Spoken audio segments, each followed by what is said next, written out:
So we are either being warmed up for a war with Iran, or we are being accused of standing down with a war with Iran. And there are mixed messages right now, which is a very dangerous place to be. We find ourselves at this place where we were maybe 20 years ago when we had the Dick Cheney archetypes running around trying to drum up support for a war with Iraq based on lies, only this time it's Iran. And then there are people who don't want that. So let's try and read the tea leaves, shall we? Because we're not going to buy any bullshit here. I'm sorry I said that word, but that's what I meant. We're not buying any bull honky. Bull honky not for sale on Redacted. We want proof. So this is our WMD moment, guys. Let's pay attention. So President Trump is saying he would like to have diplomatic discussions with Iran, but he's not saying that like a friend, like I'd like to take you to lunch. He's saying it like, hey, neighbor, we better have a conversation or we're going to litigate over the fence.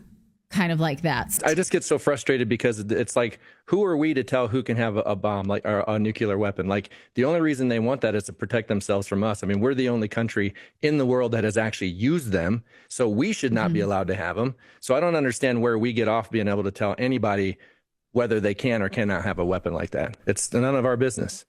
Well, Israel has a nuclear weapon, and we seem fine with that. So, yeah. And we are not supposed to send arms to any nuclear nation, but we do that anyway. Those are against international rules and our own rules.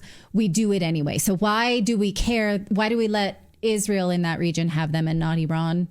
And why are we poking Iran to hate us?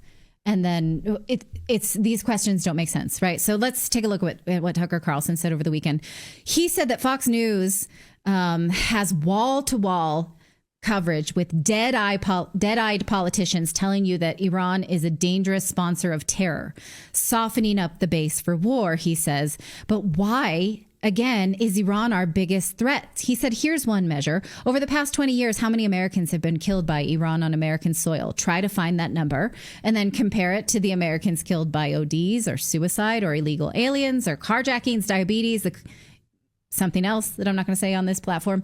And then think, is Iran still our greatest threat? Now, for this, he has Zionists coming for him full throttle. Read the comments on this post telling him he's the dumbest person ever.